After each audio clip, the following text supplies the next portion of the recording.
Hey,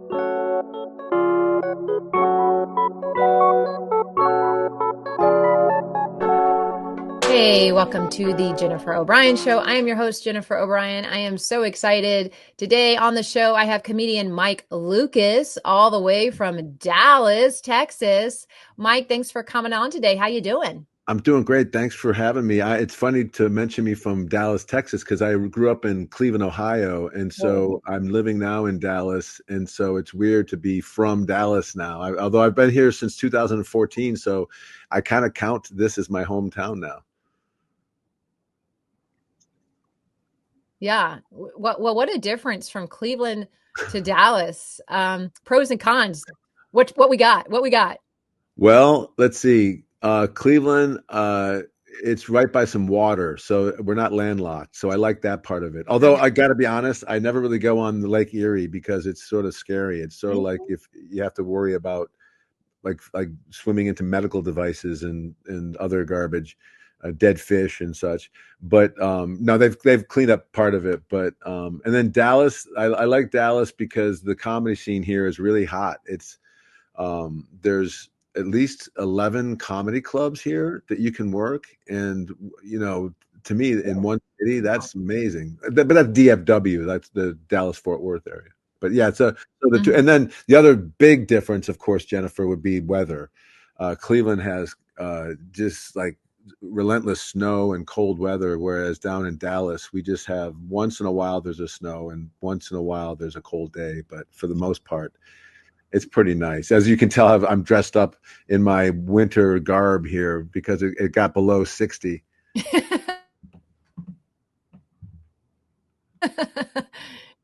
Yeah, there are time to get the tires and the chains on the chains on the tires. Isn't that what you guys do up north when it snows or something? Yeah, right.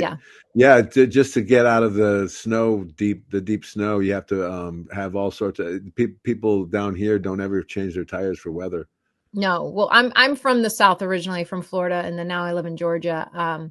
We don't do all that. Although if the beauty, if it snows down here in the South, everything shuts down. So it's actually kind of fun. Yes. Yeah. They don't have the equipment to handle the snow in the South. I remember when I lived in Virginia, I was very young. I was in grade school. And I remember one time we had a snow and we were off for 5 days because of the snow. It was like maybe 3 or 4 inches of snow, but Washington, D.C. area couldn't handle it. Then we moved to Cleveland and there was 3 feet of snow. And I was like, oh my God, we're going to be off of school for probably a month. And we never missed a day because they had the equipment to haul that out of there. Oh, so bummed. Oh, so not you. I would think like, so snow days are like, we get snow days here in the South, you know, usually like we'll get like maybe one a season because there's at least that one day that something could accumulate. And like you said, we just don't have the equipment. But yeah, I actually love it. I love that there's that chance of everything shutting down. It's super exciting. It's fun to take a day off and to know that everybody else in the city's taking a day off too. Because that's when you take a day off and everyone else is still working, you kind of feel like a bum. But when everybody's got the day off, because there's too much ice, I could fall. Oh my gosh. Listen, you know what? It's an excuse and you don't feel lazy. Like, you know, normally you're just beating yourself up like you are so lazy. Look at you. But like, it's like a free How dare you nap? Look, yeah. And then you're like, oh my gosh, like what else can I do? Like it's kind of like when COVID hit, like we all had a free pass to be super introverted and not have to do anything. And we all realized that you could work from home and nobody was angry about it. Right, exactly.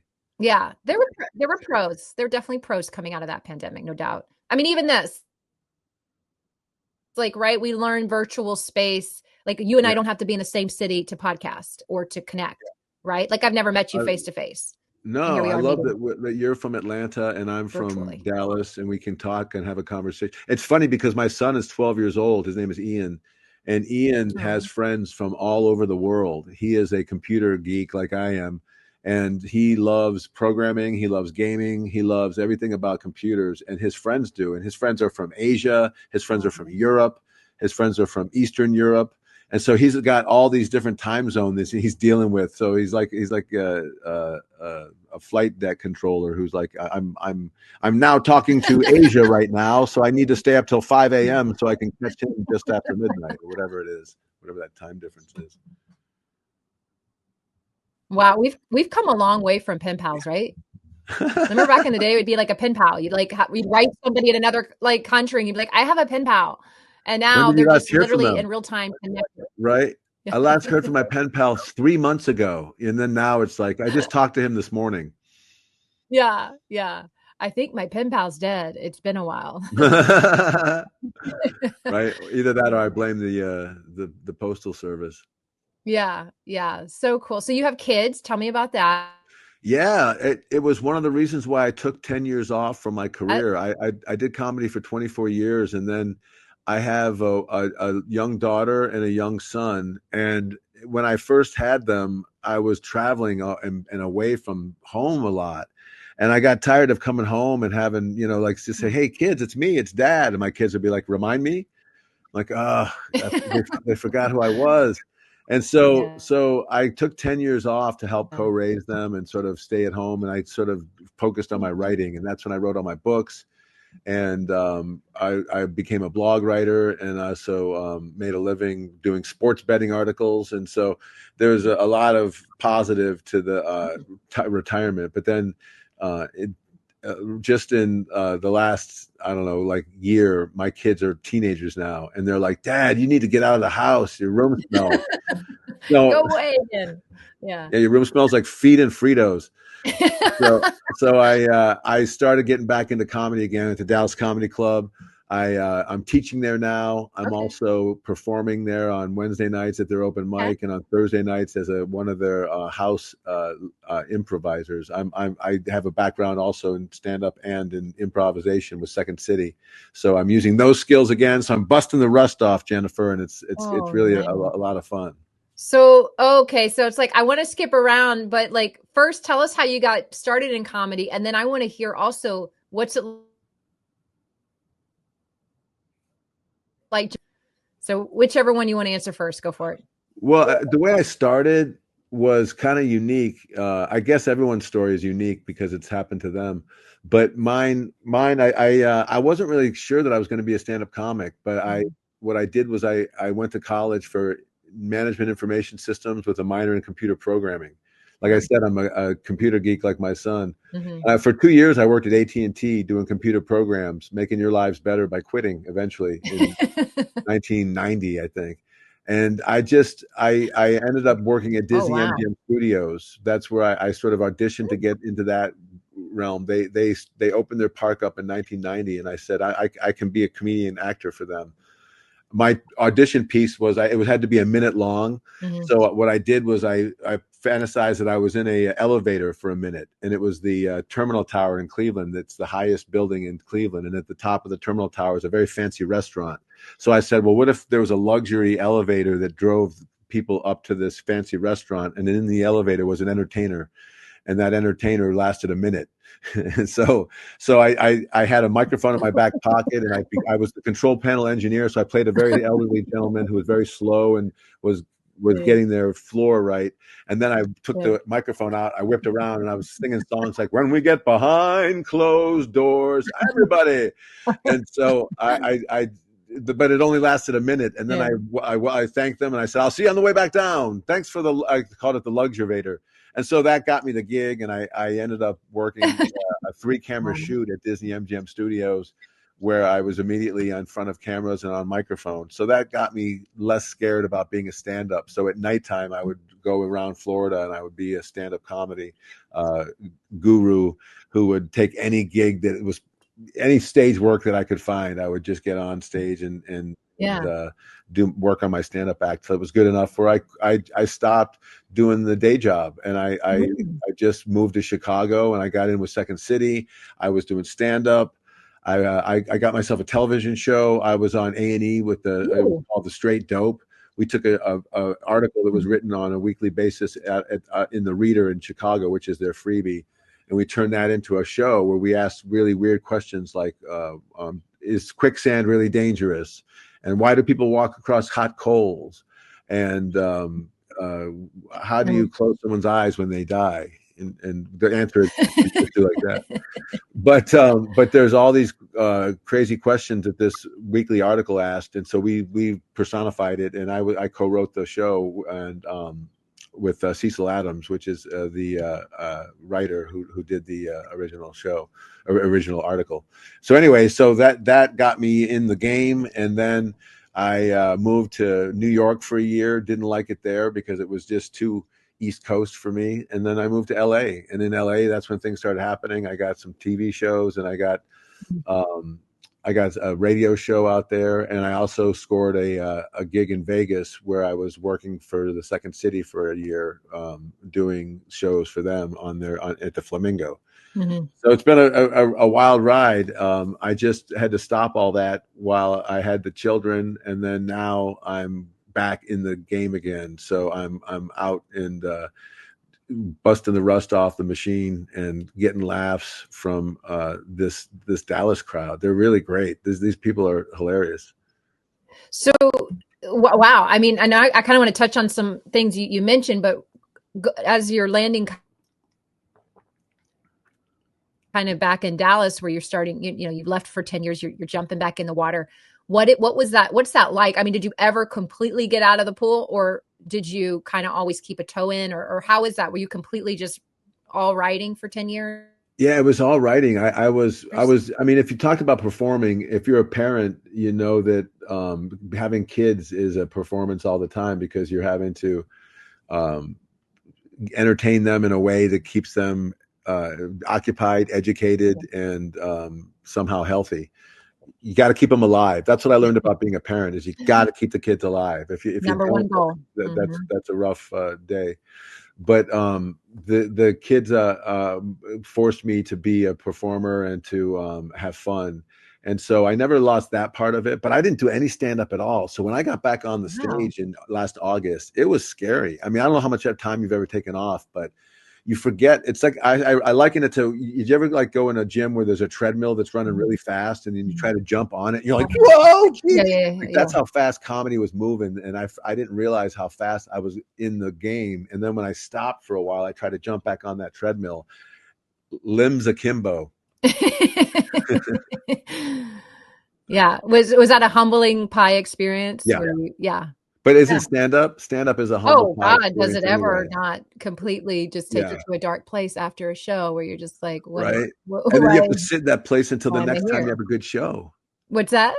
Like if you get in a dark place after a show, you have to sit in that place until you have a good show. Oh my, it's just, there's just, there are aspects that I love, and there's things that I'm like, is it really worth it? Like, are we crazy? What are we doing? Yeah. Like why would I put myself through this torture?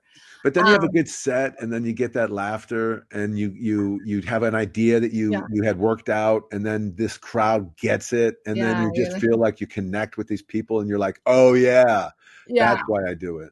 Yeah.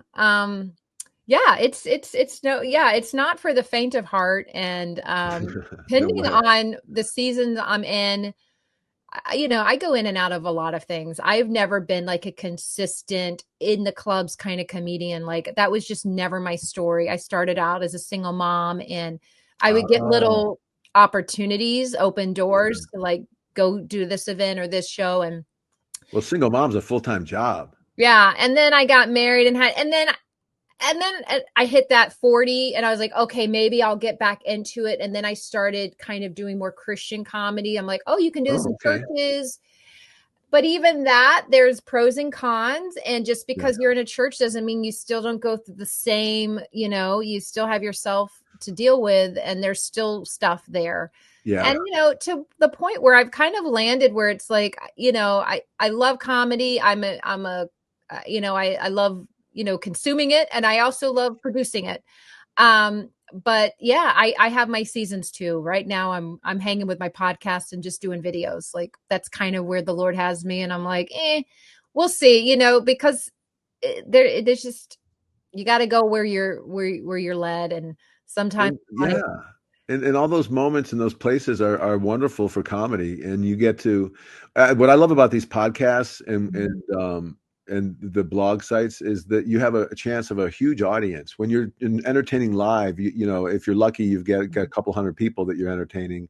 If you're really lucky, it's a couple thousand, but for the most part, that's it. And then if you have a good podcast, you can get 10,000 people watching you doing that, and it's amazing because it's like, wow, if you had crammed all those people in one room, that would have been a concert. Yeah.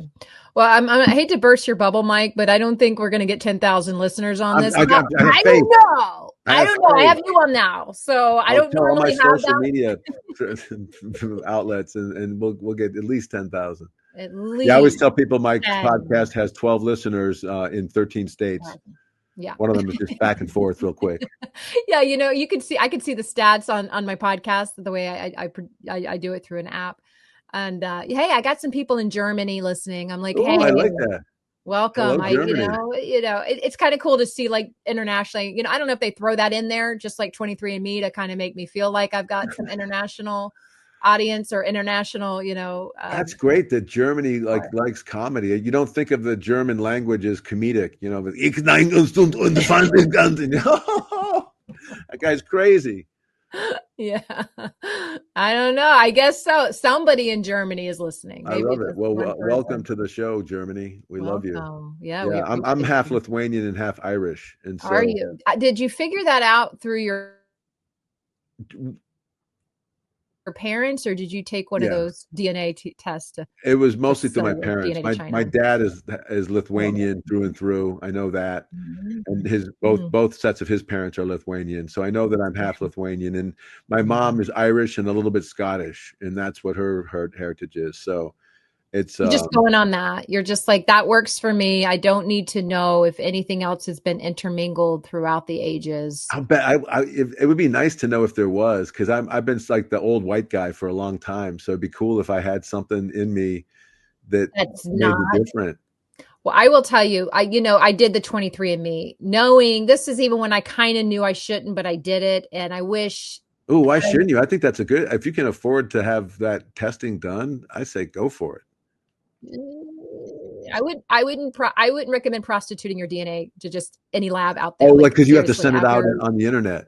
Yeah. Like, go to find a good DNA place, like where they're not, but then again, we had a break-in. Once it's out there, it's out there. I mean, who at this point? We are an honest DNA place. You can trust us with all your liquids.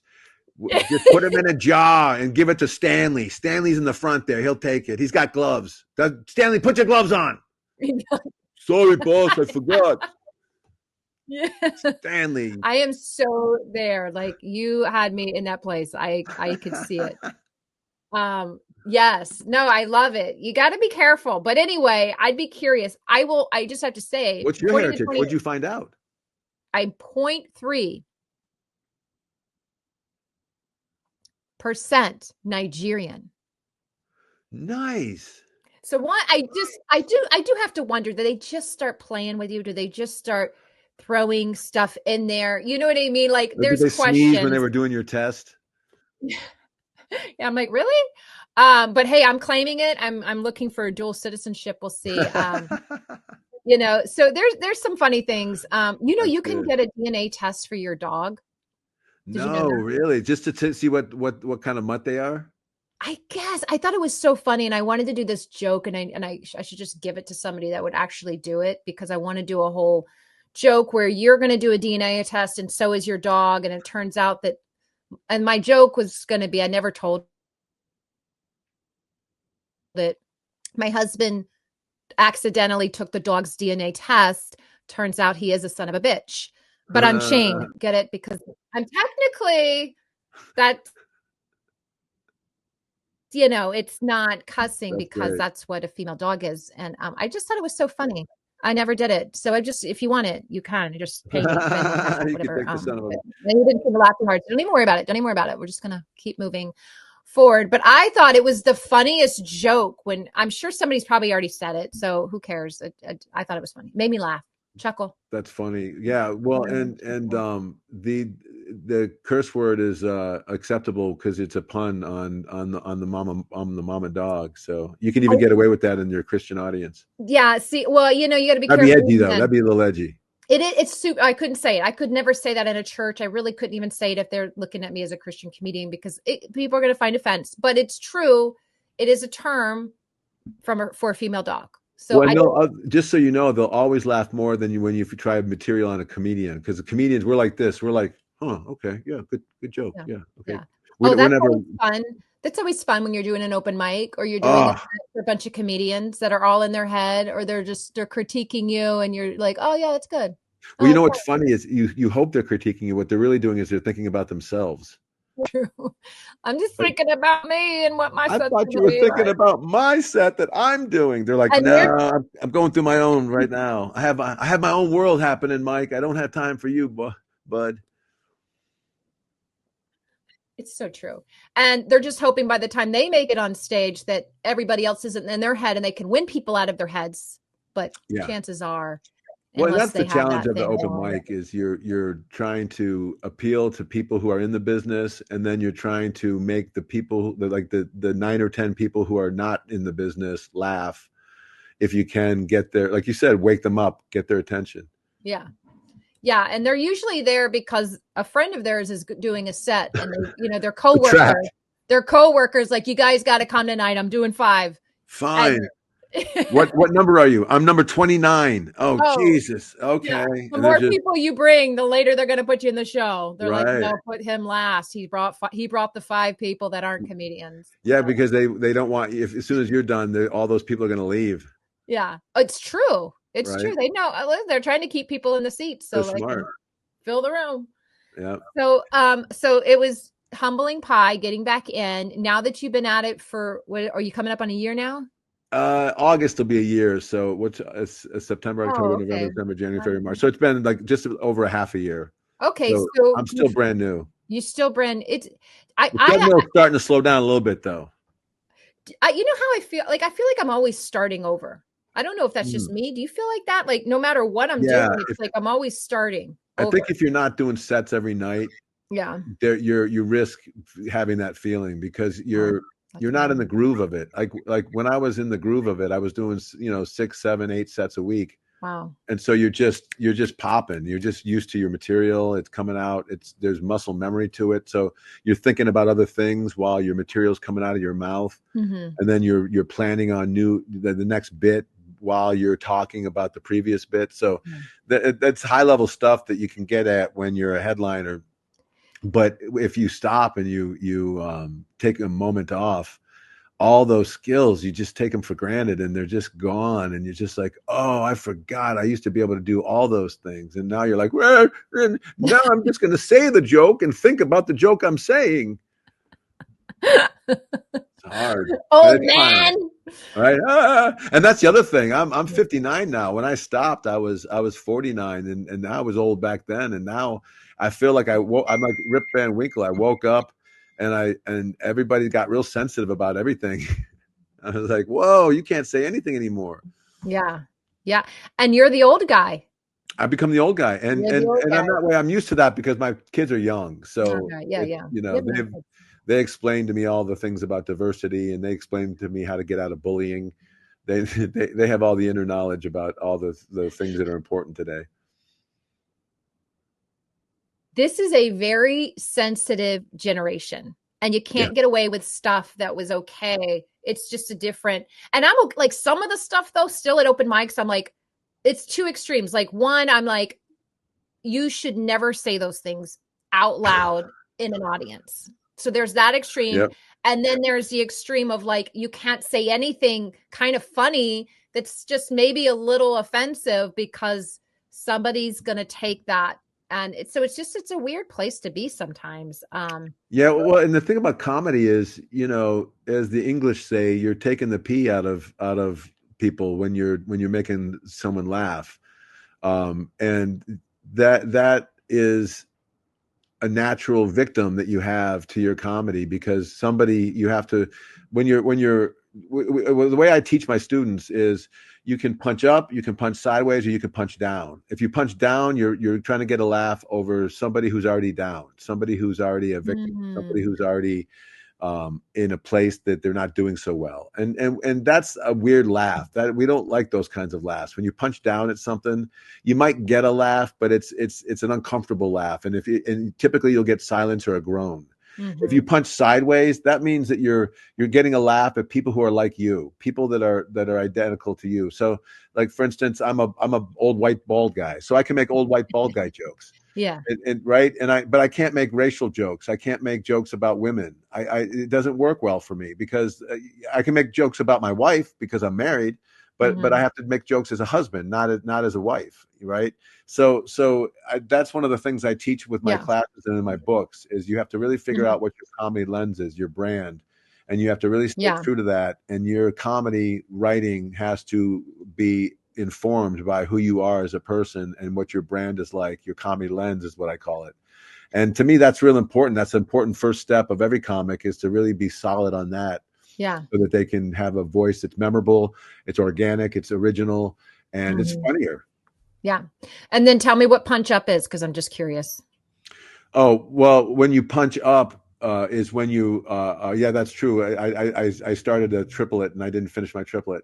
So when you punch down, it's people who are already victims. When you punch sideways, you're punching at people who are like you. When you punch up, you're punching at the powers that be. Big item tickets, like or big ticket items, like you're punching up at Walmart, you're punching up at Jeff Bezos, you're punching up at racism, you're punching up at inequality, things that are big and that are oppressing all of us. And so there are ways to make fun of those types of things, and people like to laugh at that because it's like Monty Python does that a lot. You're making fun of the elite. And people don't mind the elite. Right? Nobody likes the elite. Nobody likes the 1%. Like, mock them, and because they're in a position of power, so you can mock power, and that's what comics. That's what our job is. I mean, the original jester's job was to relay horrible material to the king without getting killed, because everyone else would get killed if they told the king that something that he was doing was dumb, but the jester could get away with it. Just made it funny. Right. So, self-deprecating, which, I don't mind being the punching bag. That's more, I've learned, or if you do make somebody else, it has to be kind of generalized because, that's me. But some people have different styles. Their whole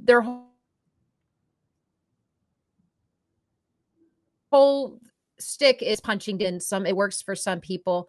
I'm not, that's just, Don Rickles made a whole living out of it. Yeah. So some people do, and they do it well. But a lot of times they punch sideways too. So they could be just as much on the chopping block. And I think there's an important, if you're not willing to be part of the joke, it's, you can't always just be punching down. You better punch yourself a little bit, or people aren't going to like that. And I think that's a really good way to connect with people, is to show that you have a sense of humor about yourself. And that's I think what a lot of good comedians do, especially right up front when they're starting their act. They do some jokes that poke fun of the fact that they look the way they look, or they sound the way they sound, and now we all can laugh at the elephant in the room, so to speak. Yeah, and sometimes it's obvious as they walk on stage, like, boom, here's the punch. I am the punchline, and they go right into it, and it just takes that elephant, and they just get instant laughs. Which sometimes that's, if you're a comedian, it's nice to kind of walk out there and boom, people can see the jokes already, and I always say that when you're watching a sitcom, for instance, the first season you watch a sitcom isn't as funny as the second and third season, because by the second and third season, the characters. Yeah. And so when Kramer comes running into the room on Seinfeld, what's going to happen on season 2. You're like, oh, here he comes. Get ready. Whereas season 1, you're like, what is this weird guy doing popping into the room? Isn't it funny? Go ahead. No, go ahead. Well, the point I was just making is that as a stand-up, what you need to do is you need to give the audience a knowability about yourself. They have to understand who you are through your comedy lens very quickly, as if you are the second or third season of your sitcom. And once they can understand who you are, they can laugh more readily with you. Yeah. And I would be honest, there were times I struggled with that really off the bat, because it's just like, I'm just like, how do you, because people are like, oh, I don't know if I like her. Oh, who does she think I don't know. I mean, I get it too. You don't know if I'm funny. You're just sizing me up. You're like, okay, do something funny. The first thing is visual. That's the very first thing right? Yeah. You walking up there, and how you walk up, how you touch the microphone, how you say your first words. They're judging every step. Oh, it's it's just, I'm telling you, you want to eat some humble pie, do some stand-up comedy, and stick with it, and keep Yeah. at even when it doesn't work. I mean, you learn, you do grow and learn, and you learn a lot about yourself for sure. So I had to ask, like, what even got you in? I mean, I know, like, to even go to MGM or to even audition for that. Yeah. I mean, were you told growing up, hey, you're really funny? Oh, like, what was that moment where you're just like, I think I've got something here?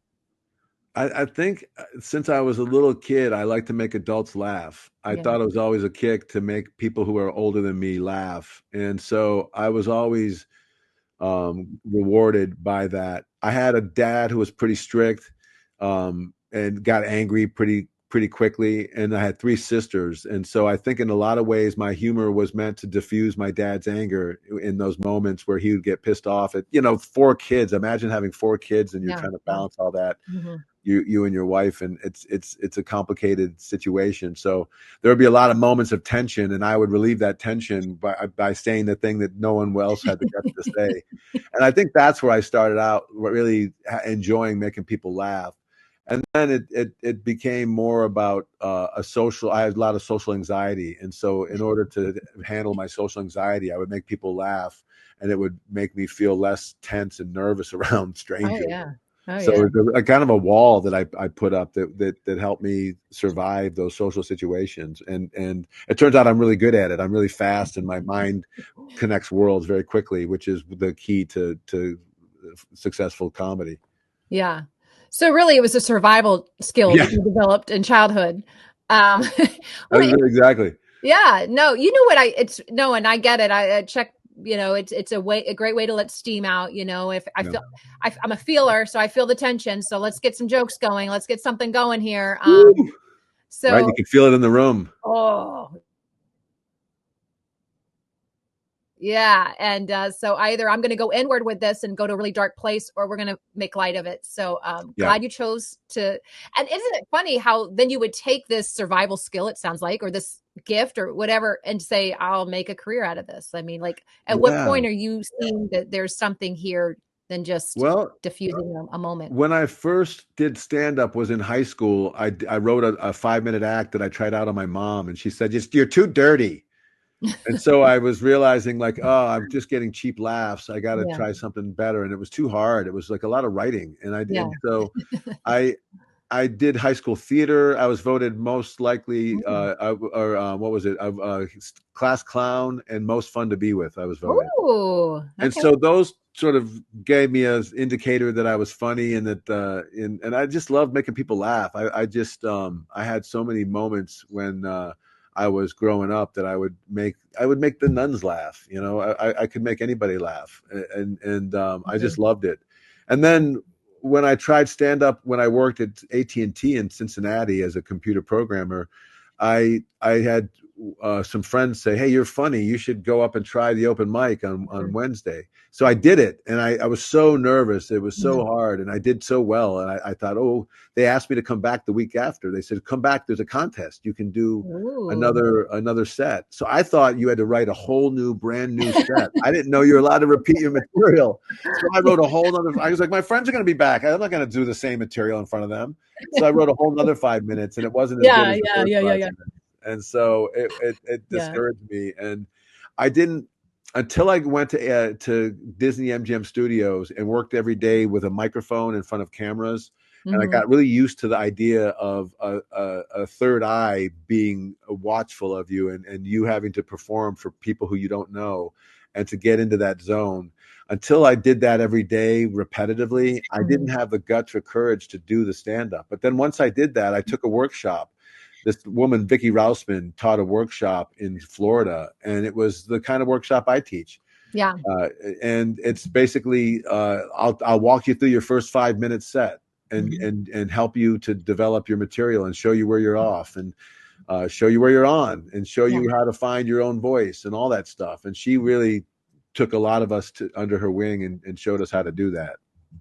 That's good. Yeah. And, I hear that from more and more comedians. I mean, I similar. I took a workshop. I had a lot of Yeah. people, oh, you're so funny. You're so funny. And I grew up watching stand up and, of course, SNL and just very much drawn to comedy and character comedy. So that was very helpful, getting a start by taking a workshop and learning how to write and learning how to develop jokes. And of course, there's so many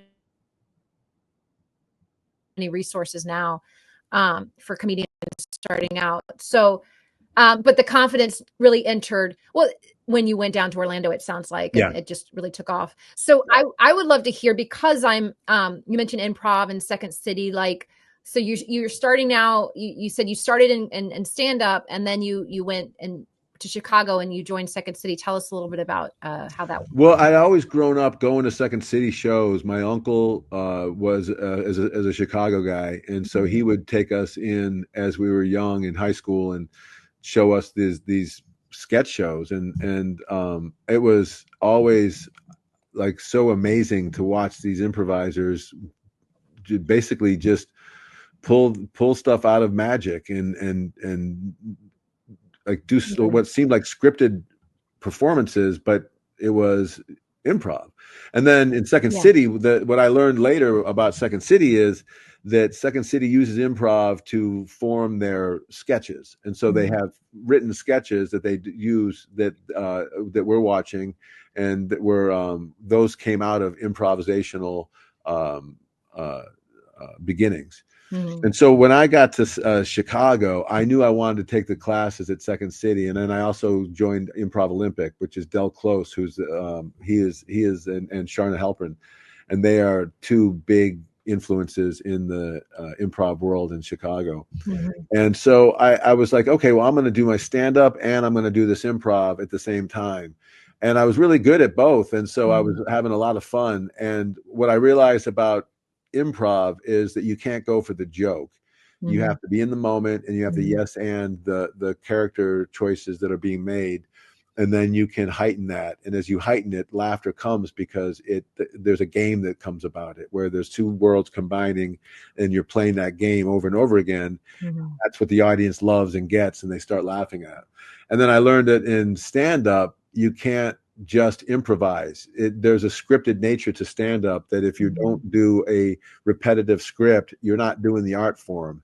But within that repetitive script, there are moments for improv that are allowable, and you can begin to find those spots where you can kind of organically go off and then find your way back to your script. So I learned how to do, like, it's almost like being bilingual and learning how to speak two languages. And I'm learning how to go for jokes when I'm improvising in a way that's like conducive to the way improv works, and I'm learning to go for scenes in stand-up in a way that's conducive to how stand-up works. Yeah, and did you find as a stand-up, once you developed improv, that it actually helped your sets get stronger? Oh yeah. Oh, like all my act outs were stronger. All my character choices were more solid. I was able to do voices, do accents. I was able to really put a scenic element to my act outs. And then once I learned how to write a joke, then I could do a joke. And then from that joke, I could launch to a place that demonstrated that joke. And my wife says I'm an enchanter. I make things come alive. I can make the desk that you're sitting at have an attitude about how you sit. I do a joke about my bed seducing you back into it, so comfortable it seduces you back into it, because it's got a personality. And that's the kind of humor I do, and that really lends itself to improv. Yeah. No, like I tend to like more improv, because like I don't want to just talk about it. I want to like act it out. I want to like go there, and I tend to gravitate more towards the character comedy, because even in my writing, even in doing stand-up, I always found it really hard to just tell a joke, which I find brilliance when I see people that have just are so rested in their stand-up that they never have to veer out of that. And here's what I've also noticed about some really good comedians. They're almost characters in and of themselves. Yeah. So they don't have to be all over. There's something about their personalities. They're so animated that that they can just be in their set and not have to add voices like they're just Yeah. tell it. And I love that. And I've kind of learned like, oh, that's probably why I'm so more drawn to, or because I like them. They're kind of characters. Yeah, Or for there's sure. some quirkiness to that. And Well, yeah, no, there's a yeah, rhythm that you develop, and which is kind of can be interpreted as a quirkiness, but there's a delivery rhythm that you develop as a comedian that trains the audience when to laugh and yeah, how long to laugh, and you have a timing that works out. If you ever do any audio recording, then you know that these waveforms go big and small as you talk louder and softer. And yeah, so if you can look at a comedy waveform, you can see it start small and grow big, and then it shrinks again. And as it shrinks, you don't wait for it to shrink completely until you start again. And yeah, there's a rhythm that goes with that, and it's yeah, almost musical in its nature. yeah. Yeah.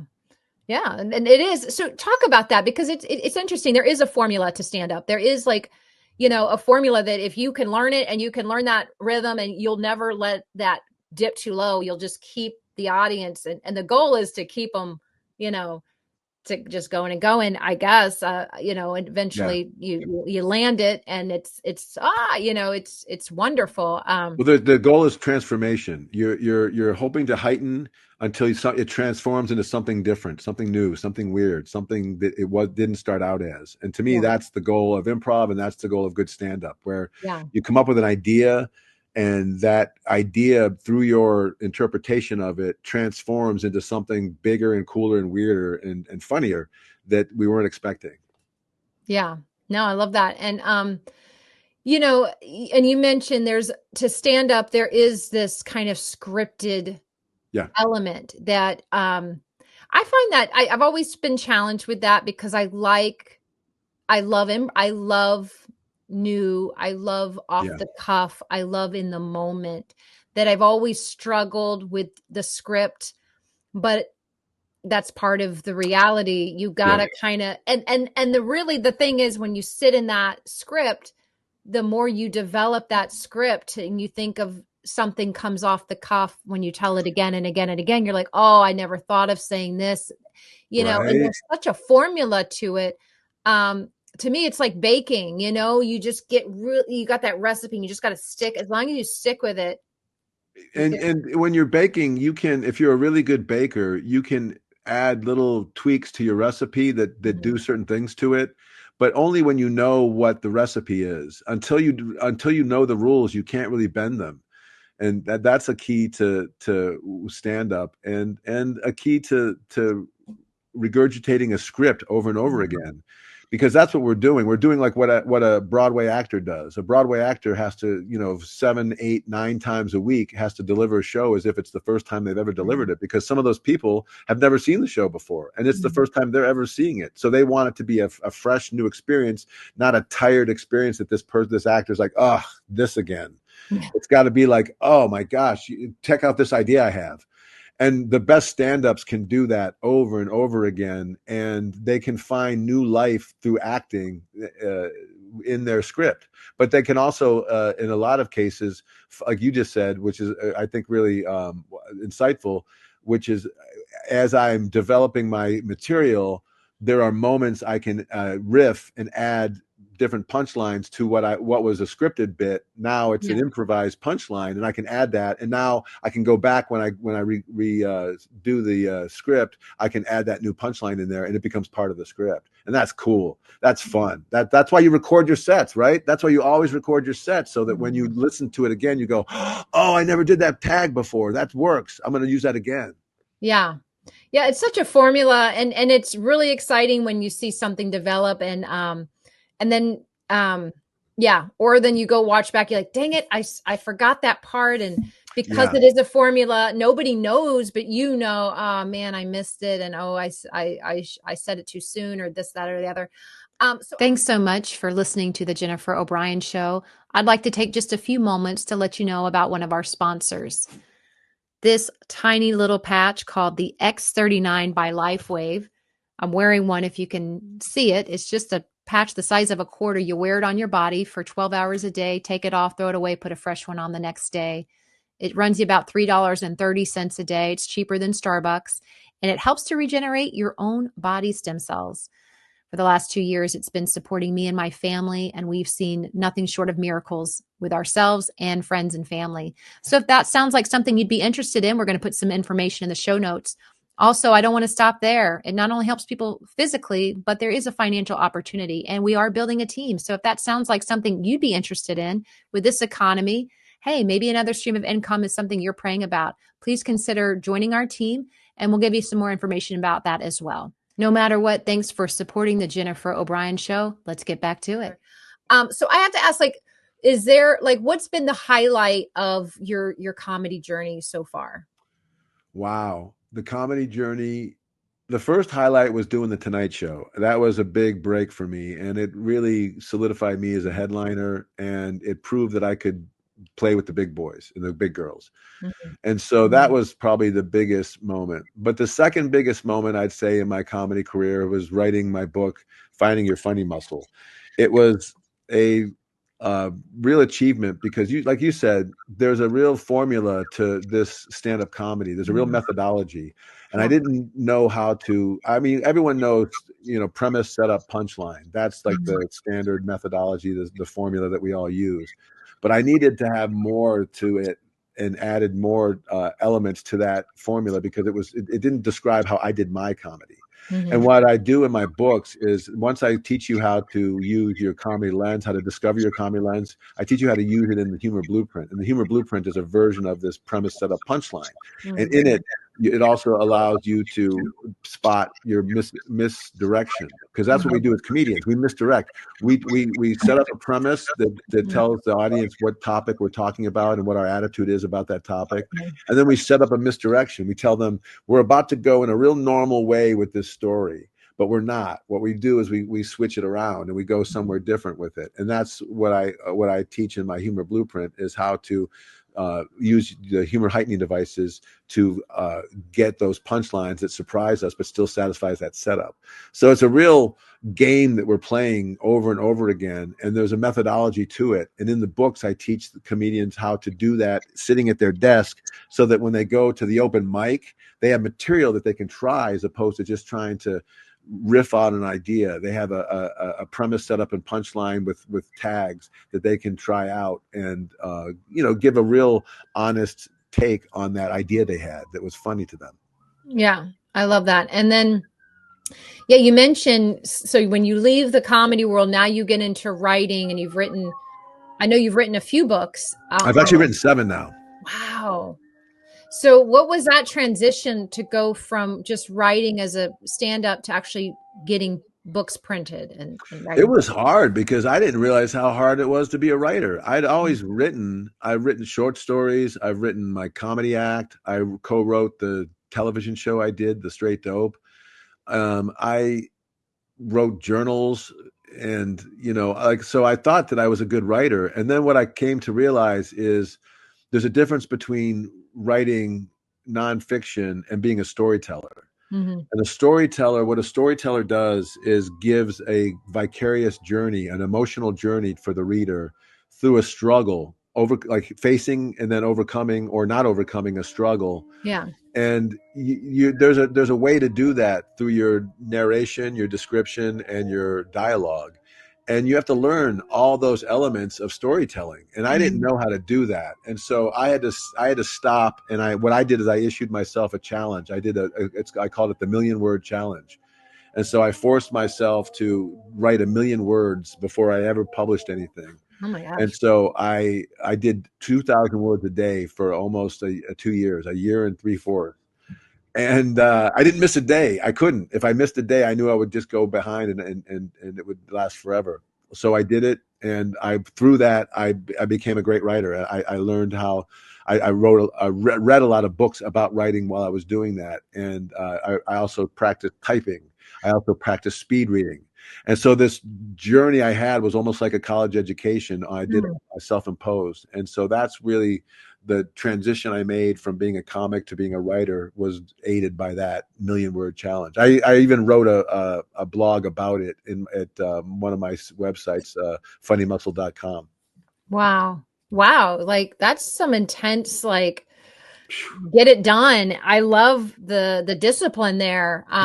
It was tough, but it was, you know, what I learned is if you have to do a little bit every day, the only way you can write a book, because a book is 100,000 words, or it's 80,000 words, or it's 110,000 words. It's a lot of words. And so there's no way you can sit down and write all those words at once. So you have to begin to build a process of working every day. And it's the same with being a stand-up. I write a new joke every day. That's my goal, is I write a new joke every day. And I've been doing that straight since I came back, since August.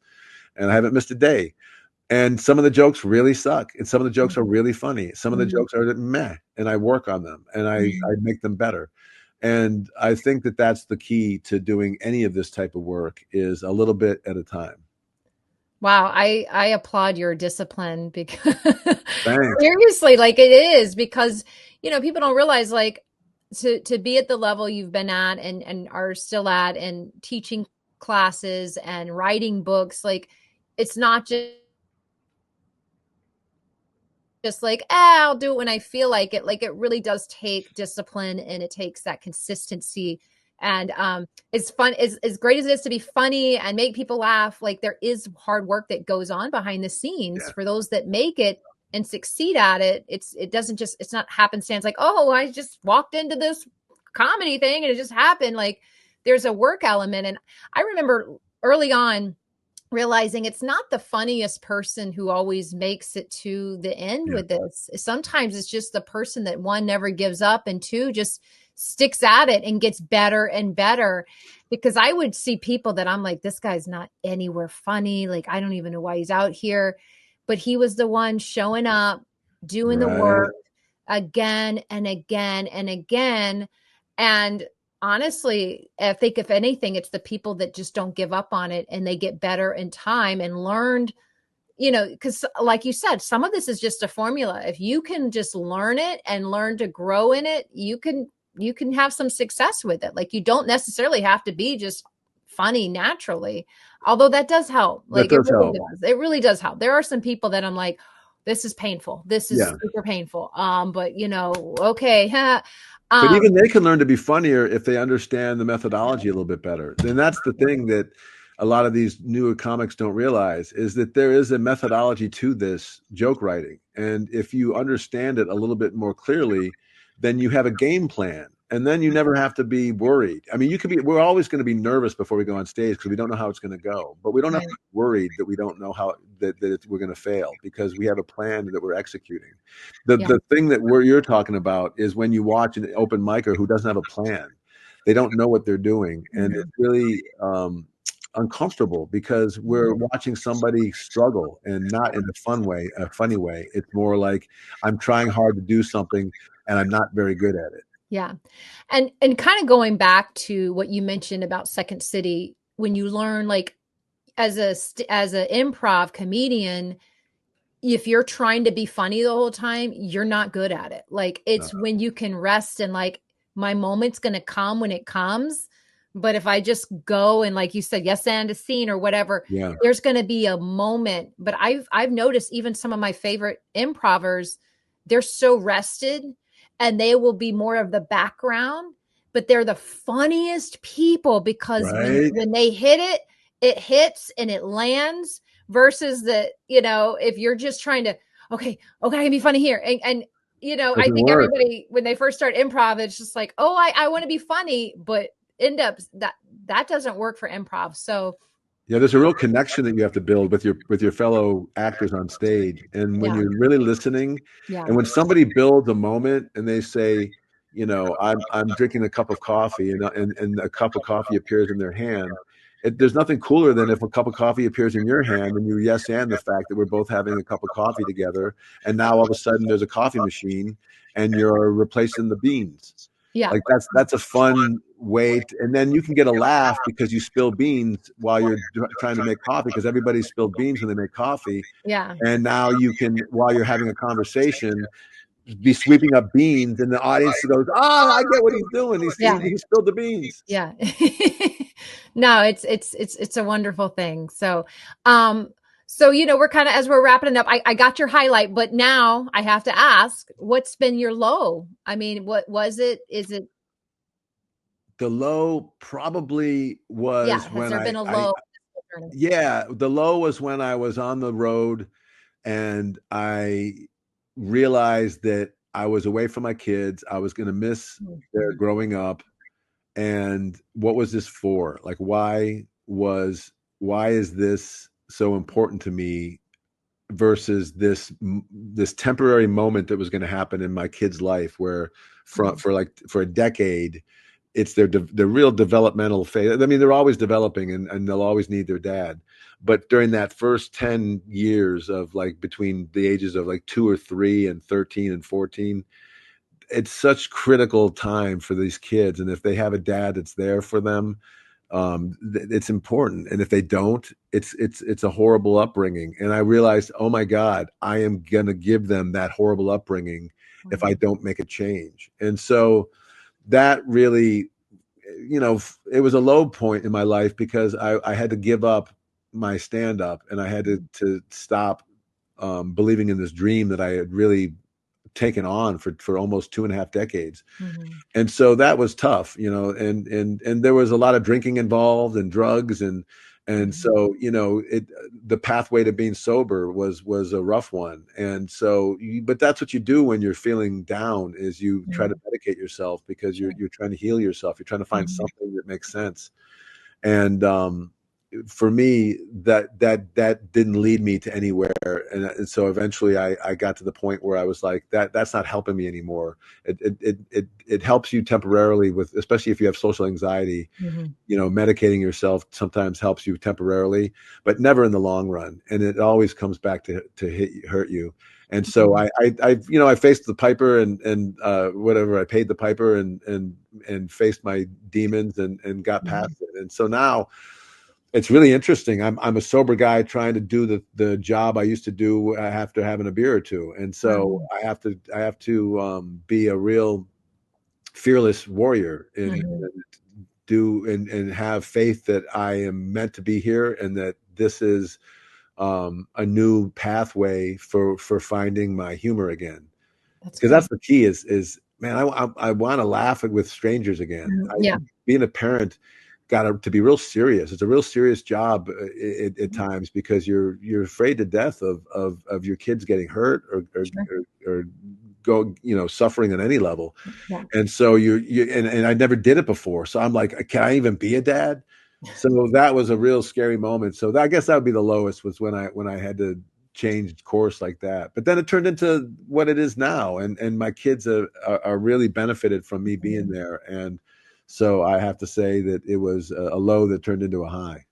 That's all. Yeah. And that's so great. And the father's role in a child's life is so important. I think statistically they're finding how much more important the dad, moms are great and we need both. They're key. We need both. But really I'm telling you, having a father present is a game changer. So I applaud you for choosing the family and choosing recovery. Having to face life without medicating is challenging. And, I think that's going to be something you could help your kids navigate, because, it's, because the nut don't fall far from the tree and the social anxiety is there. You can already. Oh, I know. Don't you hate when you see stuff in your kids? You're like, oh, I'm sorry. I did that to you. Sorry. I learned it by watching you.